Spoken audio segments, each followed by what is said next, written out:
Assalamualaikum warahmatullahi wabarakatuh. Puji syukur atas Allah Subhanahu wa Ta'ala dan rahmatnya. Semoga salawat serta salam atas junjungan kita, yakni Nabi Muhammad SAW senantiasa tercurahkan. Baik, perkenalkan, nama saya Tuti Andani dan teman kelompok saya Siti Hariroh. Kami dari kelompok 10 akan menjelaskan mengenai batas wilayah Negara Kesatuan Republik Indonesia.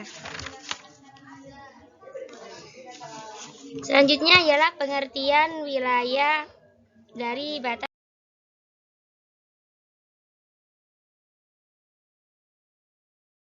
Negara Kesatuan Republik Indonesia.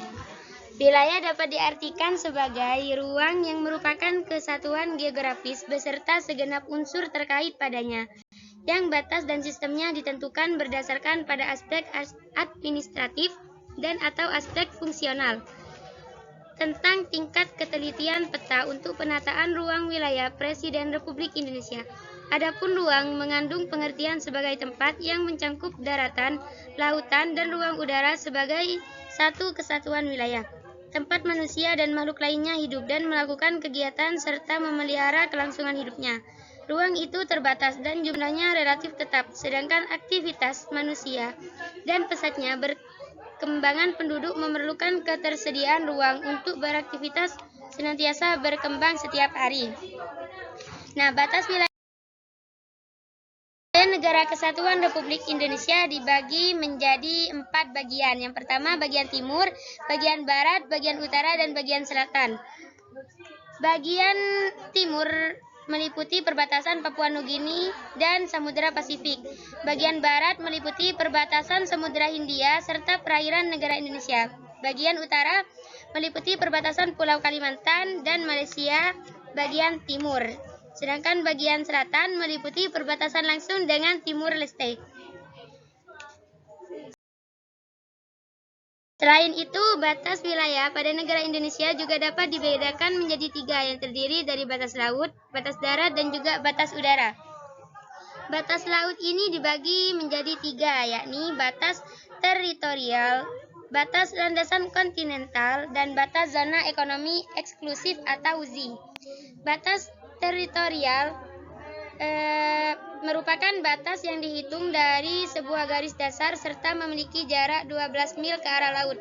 Garis dasar yang ada sendiri merupakan sebuah garis hayal yang ditarik pada pantai ketika air laut sedang mengalami surut, serta menghubungkan berbagai titik yang ada pada ujung pulau.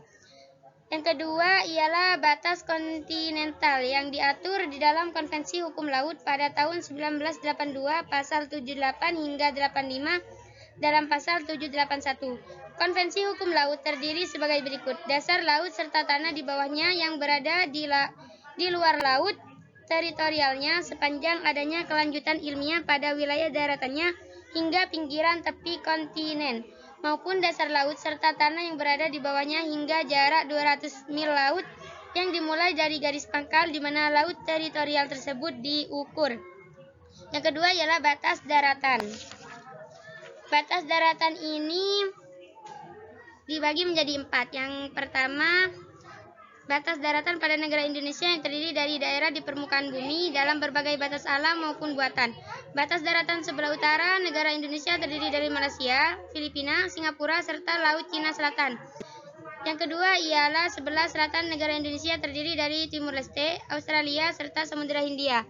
Selanjutnya, sebelah barat negara Indonesia yang terdiri dari Samudra Hindia. Selanjutnya, batas daratan sebelah timur negara Indonesia yang terdiri dari Papua Nugini serta Samudra Pasifik. Yang ketiga, batas udara. Batas udara pada negara Indonesia mengikuti batas kedaulatan negara yang ada di darat maupun di laut. Batas udara yang ada ini ditetapkan berdasarkan perkembangan hukum internasional yang berlaku. Oke.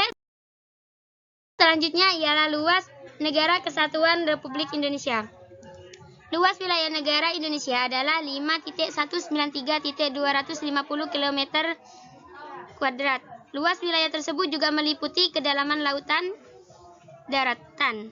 Luas daratan pada negara Indonesia sendiri adalah 1/919.440 km persegi, yang terdiri dari setidaknya 17.580 pulau yang tersebar luas.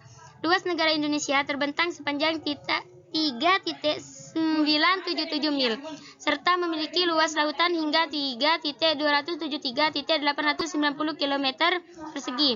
Lautan yang dimiliki oleh negara Indonesia memiliki batas 12 mil laut dengan zona ekonomi eksklusif yaitu 200 mili.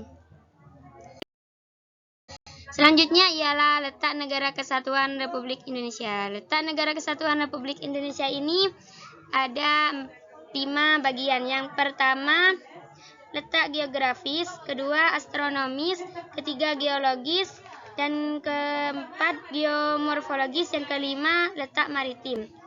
Letak geografis ini, secara geografis negara Indonesia terletak di antara 2 benua serta 2 samudera. Kedua benua tersebut yaitu benua Asia serta benua Australia. Negara Indonesia juga terletak pada antara 2 samudera yang terdiri dari Samudra Hindia dan juga Samudra Pasifik. Yang kedua ialah letak astronomis. Secara astronomis, negara Indonesia terletak pada derajat lintang utara atau LU hingga 11 derajat lintang selatan atau LS serta 95 derajat bujur timur atau BT hingga 144 derajat bujur timur atau BT. Karena letak astronomisnya tersebut membuat Indonesia memiliki iklim tropis. Wilayah negara Indonesia yang paling utara terletak pada 6 derajat lintang utara atau LU yang berlokasi di Pulau WE. Sedangkan wilayah negara Indonesia yang paling selatan terletak pada 11 derajat lintang selatan atau LS yang berlokasi di Pulau Rote. Wilayah negara Indonesia yang paling timur terletak pada 141 derajat bujur timur atau BT yang berlokasi di kota Merauke. Sedangkan wilayah negara Indonesia yang paling barat terletak pada 95 derajat bujur timur atau BT yang berlokasi di kota Sambang. Selanjutnya letak geologis. Secara geologis, negara Indonesia dapat dibagi menjadi 3 bagian, yaitu jalur pegunungan, lempeng, serta dangkalan. Letak geologis sendiri merupakan letak sebuah wilayah yang didasari oleh jenis batuan yang ada pada permukaan bumi. Selanjutnya ialah letak geomorfologis. Secara geomorfologis yang merupakan letak negara Indonesia berdasarkan bentuk permukaan buminya. Beberapa contoh yang termasuk ke dalam letak geomorfologis adalah dataran rendah, dataran tinggi, pegunungan, dan masih banyak lagi. Yang terakhir ialah letak maritim. Letak maritim merupakan letak dari suatu tempat yang dilihat atau ditinjau berdasarkan sudut kedaulatan yang ada. Letak maritim negara Indonesia sendiri adalah pada bagian timur Indonesia dikelilingi oleh Samudra Pasifik, pada bagian selatan Indonesia dikelilingi oleh Samudra Hindia, sedangkan pada bagian utara Indonesia terletak pada lautan Cina Selatan. Nah, tadi itu kan ada letak geologis dari negara Indonesia.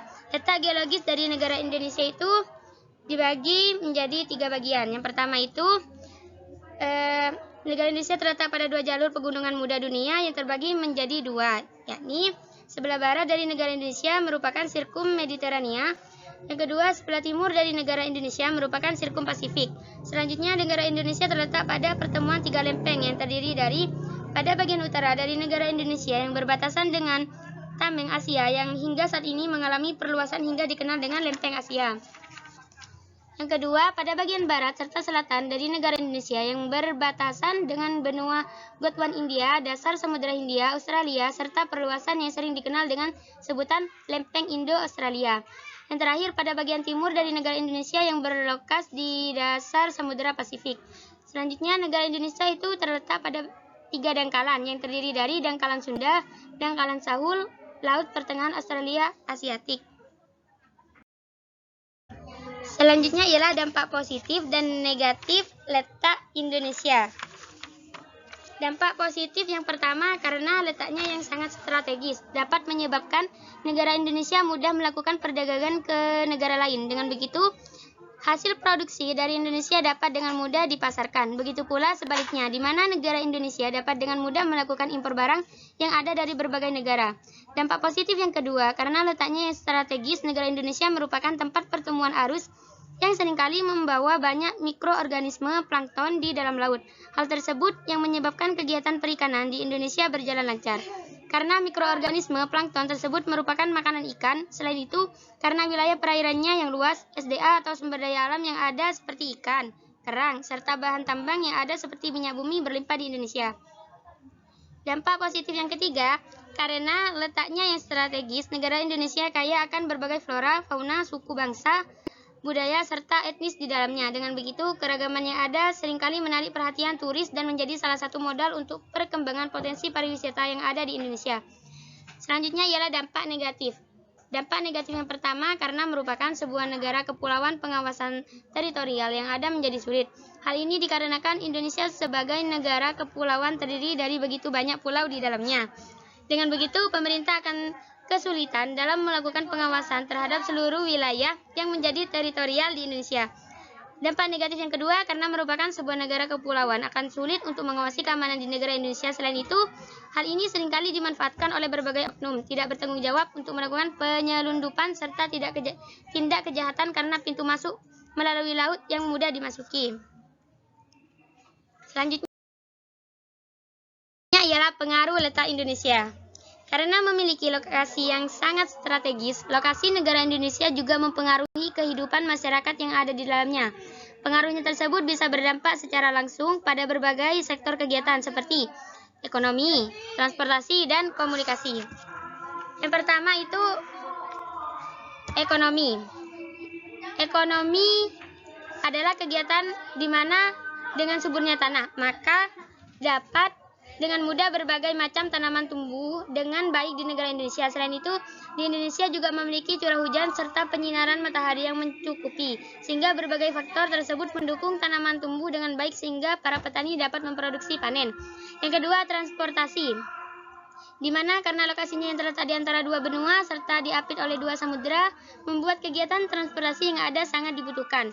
Posisi negara Indonesia yang ada tersebut memberikan keuntungan bagi perusahaan yang berada di bidang hubungan perdagangan internasional.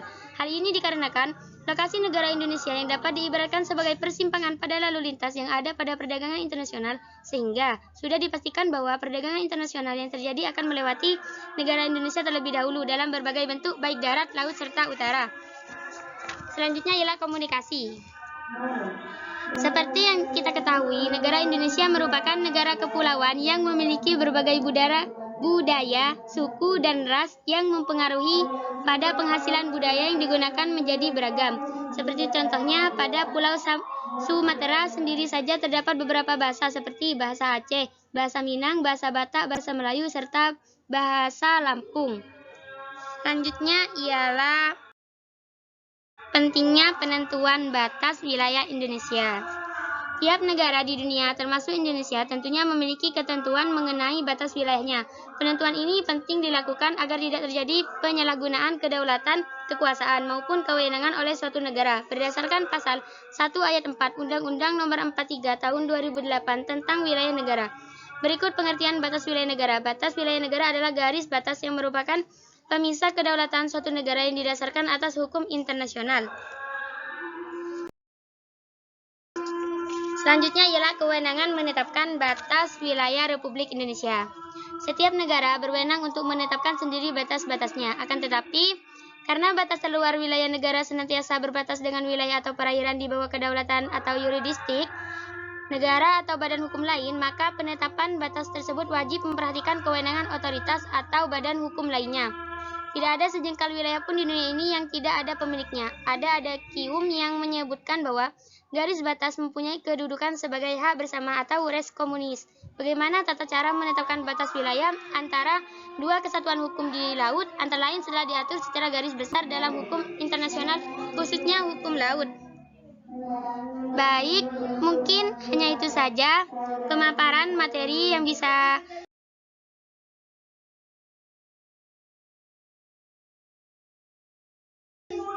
kelompok kami sampaikan. Kurang lebihnya mohon maaf. Sekian dan terima kasih. Wassalamualaikum warahmatullahi wabarakatuh.